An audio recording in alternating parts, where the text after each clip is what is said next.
say that this is a cash for votes manifesto. How will you respond, as your critics are calling it, it's a cash for votes manifesto? I'll say you're wrong. Cash for votes was most appropriate when the Prime Minister announced the PM Kisan. A paltry 2,000 rupees, but timed just before the election, and a promise of a second installment just before the voting. That is cash for votes. What we are announcing is schemes that will be implemented over a period of 5 years post-election. We're not promising any cash at the time of election. The Prime Minister had promised and is implementing that promise. You're promising the cash handouts as part of your election manifesto. Absolutely. So in that sense, you're promising voters that if there's a Congress government elected, we will give you a certain amount of cash. Yes. In this case, 72,000 per year to the bottom 20% poor families of the country, whom you're measuring as 5 crores. Now that will be seen by some as cash for votes. Of course it will be. People who don't have a heart, people who are callous, people who consider the poor as dirt. We think that the first charge on the resources of this country belongs to the poor. And if there are 20% of India is very poor, as we think they are, 72 years after independence, and all governments have to share responsibility, we think the time has come to make a frontal assault on that poverty, and therefore we are rolling out a scheme after careful thought. If some rich people, some armchair critics think this is cash for votes, let them think so. No, in fact, the opposite, the government says this is not Garibi Hatao, this is Garibi Badao. You will continue with what is described as povertarian economics. This is dole economics. This is incentivizing people to stay within that, within below 12,000. Which means they have not read the literature on UBI. They have read nothing. You mean the Universal Basic Income Scheme? Or adaptations of UBI. There's massive literature. These schemes have been tried in other countries. The results have been documented. Eminent economists have written about it. If no one in the government has read that literature, no one in the government has spoken to any of those economists, I can only be sorry for this country. The reason I'm focusing on Nyaya is because presumably it's the showpiece of this manifesto, this whole minimum income guarantee scheme. Economists are divided on it. There are those who believe it is unviable, fiscally irresponsible, and straight dole economics. Tell me an issue on which economists are not divided. Tell me. No. The fact, Mr. Chidambaram, do you concede that identifying, in the first place, identifying the beneficiaries, the 20% poorest families is a huge challenge. And the scheme cannot take off without proper identification in the first instance. I'll answer that. Yes. I'm glad you asked the question. When the government announced the Ayushman scheme and said we will identify and give it to 10 crore families, did you ask them this question? How are they going to identify 10 crore families which are eligible under Ayushman? They are the poorest families. If the government of the day can identify 10 crore poorest families, our government cannot identify 5 crore poorest families?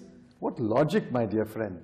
No, it's very interesting that in your manifesto, in fact, you're saying that you will use the existing government schemes like Ayushman Bharat to identify the beneficiaries. We said we will use existing data. We will collect data.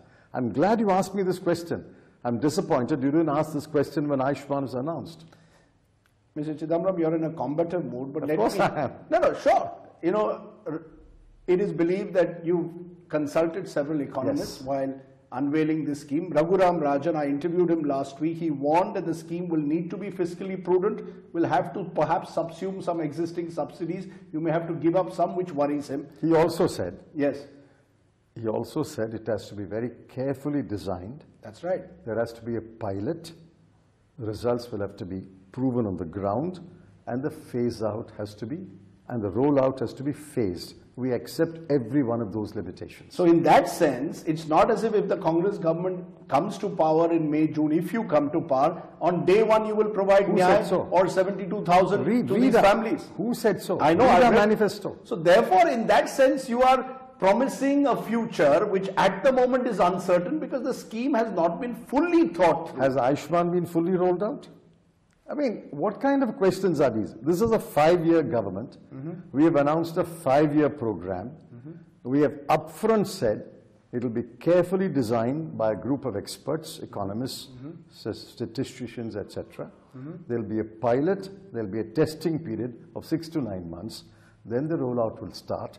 There will be a year 1, there will be a year 2, and thereafter. We have stated it upfront. The reason, another economist, Dr. Abhijit Banerjee, whom you've consulted, we also interviewed him. He said his original suggestion was for 2,500 rupees per month and do it in a graded manner. Go carefully through it. Your government went straight away and said, we are, or your party is... I'm glad. No, I didn't use a slip of the tongue. Your party said 6,000 per month, 72,000 per year. Have you simply thrown a figure without actually going through the fine print of how exactly are you going to balance, where exactly are you going to get the funding? Well, I'm sorry. How exactly will this scheme be unveiled? I'm sorry you have such a poor opinion of our intelligence or industry. We have done our homework. We have consulted economists. We have crunched the data, and we are completely satisfied that over the period of the term of the government, this can be rolled out to cover 20% of the poorest families of India. How do you respond to the criticism, Mr. Chidambaram, which again a group of economists put out, saying if you want to lift so many people out of poverty, the real answer is faster economic growth, not handouts. I agree. The Congress has gone back to the politics of handouts in a way because you desperately want to change the election narrative. I agree that rapid economic growth is the proven way to lift all people. But it will take a long time. The same people will tell you trickle down will work eventually.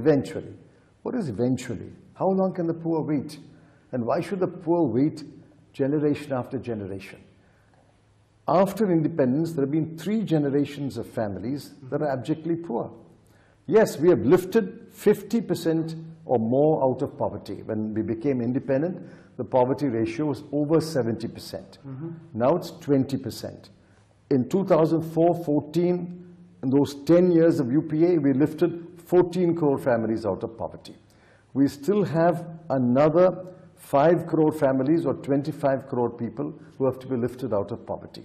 While all the development schemes, all the schemes that will accelerate growth will continue, will be pushed with great vigor, we think, given the size of our GDP, the size of the total expenditure of the Government of India and the states, the time is opportune to attempt a direct cash transfer to the poorest families. No existing subsidies will be cut.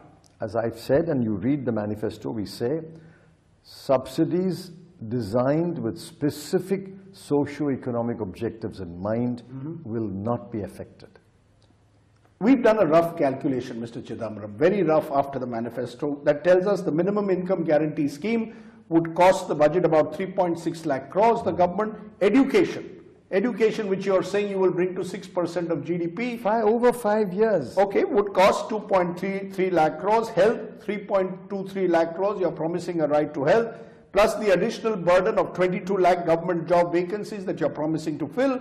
Total budgetary allocation for 2019-20 is rupees 27 lakh crores. How will you balance the budget? Your rough calculation is fatally flawed. These targets are over a period of 5 years. The term of the government is not 1 year, my dear friend. The term of the government is 5 years. Read every paragraph, number 1. Number 2, your denominator is wrong. You are taking today's GDP.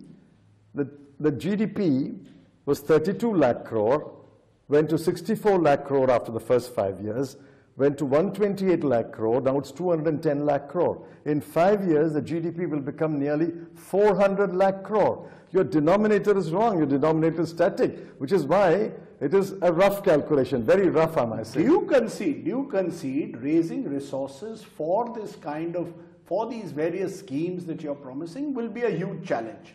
No, raising resources is always a challenge for any government. When has raising resources not been a challenge? It was a challenge when R.K. Shanmugam Chetty was finance minister. It is a challenge even today. But the government has to have the will and must have the wisdom to raise resources in a manner that doesn't hurt economic growth, at the same time brings resources for its welfare schemes.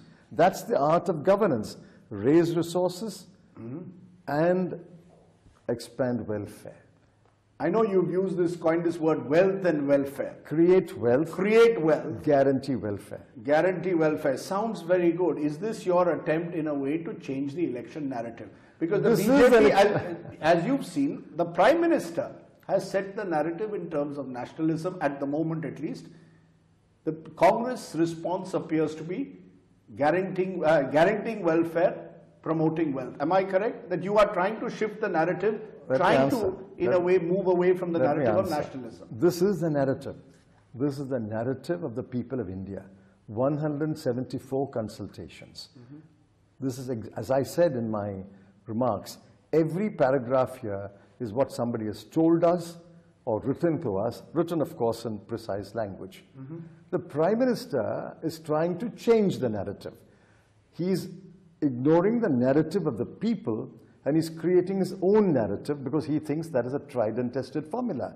I'm ashamed that he doesn't address issues of jobs, agriculture, women's security, education, nutrition, healthcare. He doesn't address any of these issues. He goes from state to state. He goes from meeting to meeting, and the only thing he talks about is that I shot down a satellite, I did a surgical strike.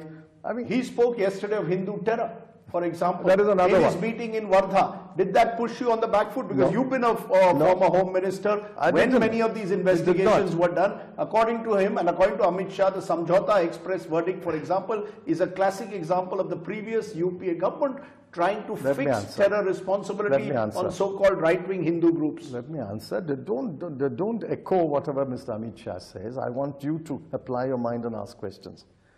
Did the Samjhauta Express blast take place or not? Was the Makkah Masjid attacked or not? Was the Ajmer Dargah attacked or not? If they didn't happen, it reminds me of what we heard 10 years ago. No one killed Jessica Lal. These didn't happen, forget it. These happened, right? All right. The NIA has identified the wrong persons. That's the case. They have been acquitted. I believe in the Ajmer Dargah case, 2 have been convicted. Maybe there's an appeal, I don't know. So NIA identified some people, continued the investigation under NDA. The entire prosecution was under NDA, ended in acquittal. Fine. Find the guilty people. What are you in government for? If these are the wrong people, find the right people and punish them, bring them to trial. Remember, 3 people are still absconding. Find them. They may be innocent, they may be guilty, I don't know. But find the 3 absconding people. But how do you respond to the basic charge that is effectively being made somewhere by the Prime Minister and Amit Shah that the Congress government or the Congress-led government was trying to fix the responsibility on so-called Hindu terror groups, which they say never existed? Let me say, if you say what the NIA did was the Congress fixing it, then can I turn around and say, when the NIA failed in its case, the BJP unfixed it? Why do you bring the government into it? If the present government is distant from the NIA, why do you say that the previous Congress government fixed it? If we fixed it, they've unfixed it, isn't it? These are irrelevant arguments. The argument is NIA identified certain people, named them in the charge sheet. I think all of them, or -2 or something, have been acquitted. Go find the persons involved. Do you concede, though, your successor Sushil Kumar Shinde, using a word like Hindu terror, has given the BJP an opening in this election to try and fix the narrative, to shift the narrative into the so-called Congress's soft approach towards terror? That shows that the BJP is desperate. And minority appeasement. He used that phrase about 7 years ago. And after 5 years of government,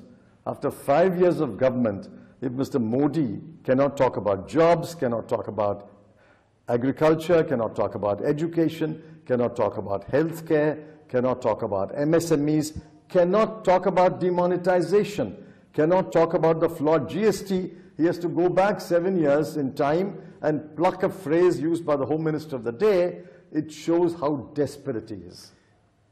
Your manifesto speaks about jobs and agrarian distress as top priority, Yes. jobs and agriculture. Do you concede, though, that there are no magic bullet solutions? These are deep structural issues.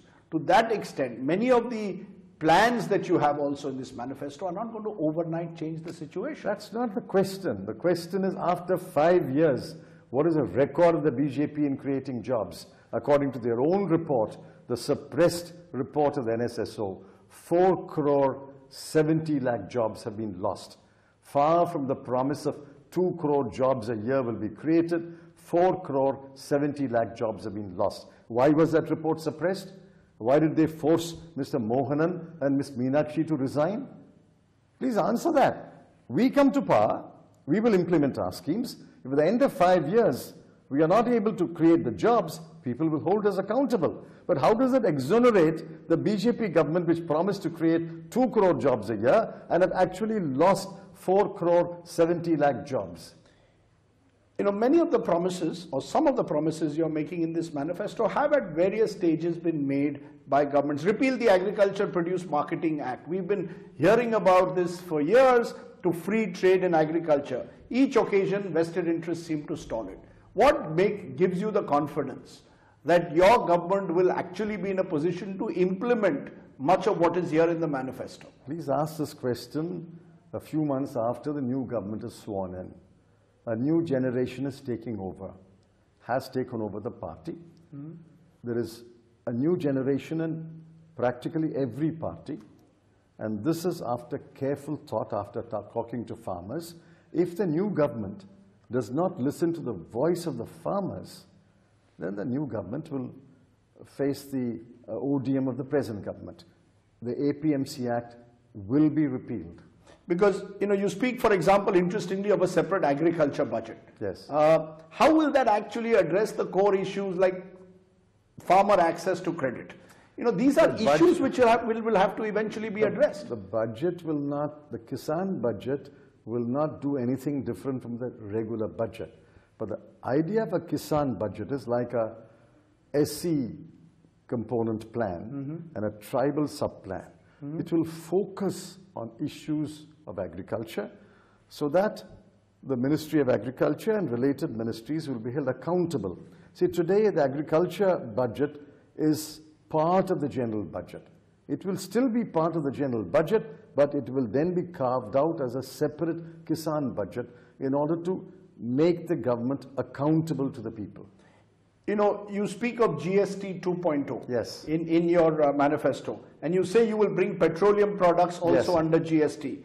This is when your own state governments, Mr. Chidambaram, have shown no such inclination. Wrong. Many of them are happily raising duties on petrol. Wrong. That is because GST is not, petroleum is not under GST. I've spoken to our chief ministers and finance ministers. I hope there will be more in the future. And when these finance ministers meet in the GST Council, the Finance Minister of India, who presides over the council, if he's a Congress finance minister, will certainly prevail upon them to bring petroleum products under GST. Once it is brought under GST, then states cannot tinker with the rates. The other interesting aspect of your manifesto is that you have said that you will scrap the existing sedition law. Of course. And you will review AFSPA. No, Armed Forces Special Powers Act. You're not reading the words after repeal the sedition law. Yes. Please read the No, words. you have said effectively that the existing laws as they exist are good enough. You don't need... Because there are other laws made Yes. which cover the same ground.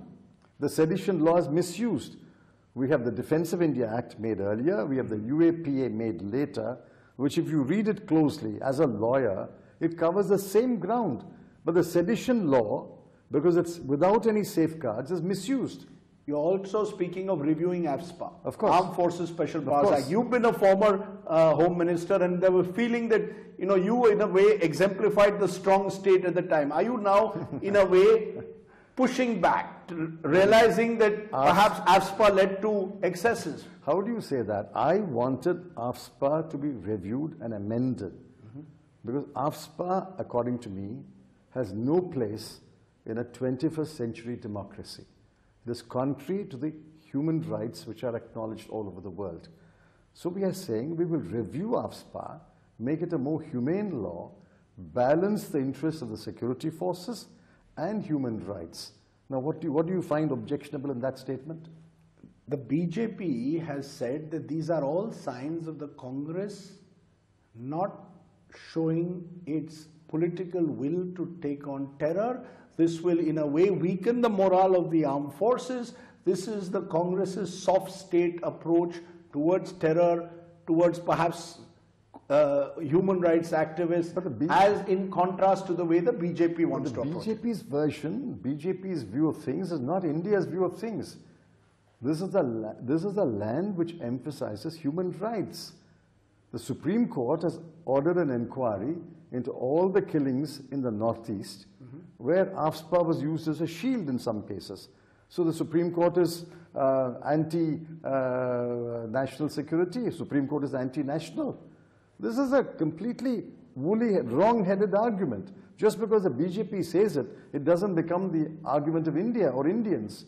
You have to review AFSPA, balance, mark my words, balance the interests of the security forces and at the same time respect human rights. Unless you tell me I don't care about human rights, let Mr. Modi stand up and say, I don't care about human rights. But broadly, in conclusion, are we seeing two different visions of an idea of India? Yes. The BJP's vision, which is very much a strong muscular nationalism, a strong state, be it in Kashmir or other parts of the country, be it, as I said, when it comes to terror, versus the Congress at the moment, which is pushing towards a more left-of-center approach, be it towards nationalism or indeed towards economics. I'm astonished that you should say that if you are pro-human rights, pro-poor, pro-expanding education and healthcare in the public sector, pro-MSMEs, pro-employment, pro-increasing entitlements, pro-big state, I'm saying pushing... So.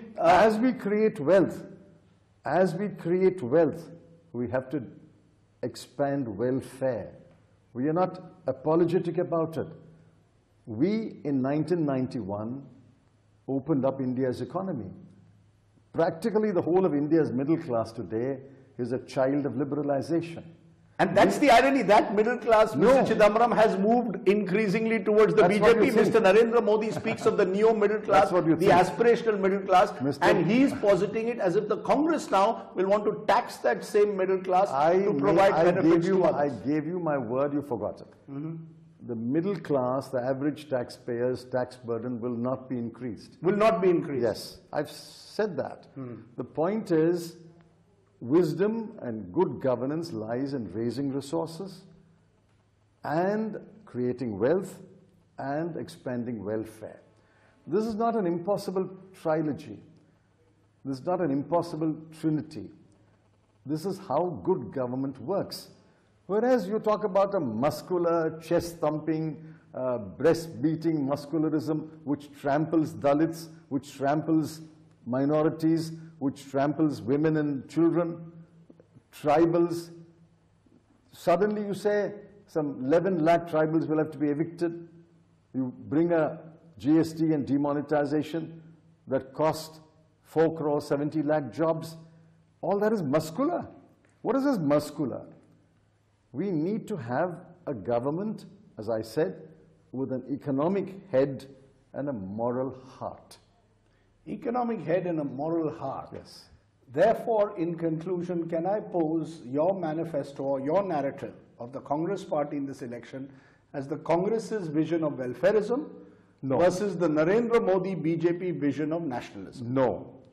It is Congress's vision of a modern 21st century nation which is imbued with the ideals of Mahatma Gandhi, Jawaharlal Nehru, Sardar Patel, Dr. Ambedkar, and other great leaders who believe that as the nation becomes wealthier, as you create more and more wealth, the wealth has to be shared with all the people of the country, and especially the very poor. So a redistributive populism on one side. What are you saying? The poor should remain poor? Say so. Is that your case? That they should remain abjectly poor? We have said so. If you count the number of people who do not have a patch of land, a number of people who do not have a roof over their head, the number of people who have no property at all, the number of people who have no regular income at all, and you count the number of people below the poverty line, it'll be the same number. 5 crore families can be identified. Those 5 crore families, I think, are the responsibility of a caring state, which is why we say while the economy will grow, while wealth will increase, while the middle class will expand, while growth will lift all boats, there are some boats which cannot be lifted simply by the high tide. They have to be helped to come out of poverty, which is what we are. At the end of the day, though, a manifesto needs you to win an election. At the end of the day, you need to win an election. Of course. Do you believe that this manifesto can actually win you an election? Yes. This manifesto will win us the election because, as I said, the people who are going to vote are the people who wrote this manifesto. May not have literally written it, but their words, spoken words, words written to us in emails and letters, those are the words which are contained between the 2 covers of this manifesto. This is their manifesto. If they said this to us over the last 100 days, they will vote for this manifesto. Okay. Mr. Chidambaram, on that note, you claim this is an inclusive manifesto in that sense. We'll wait and see how the voters of this country view it. Thank you very much for joining me here on India Today. Mr. P Chidambaram, combative as ever. Thanks for watching. Bye for now.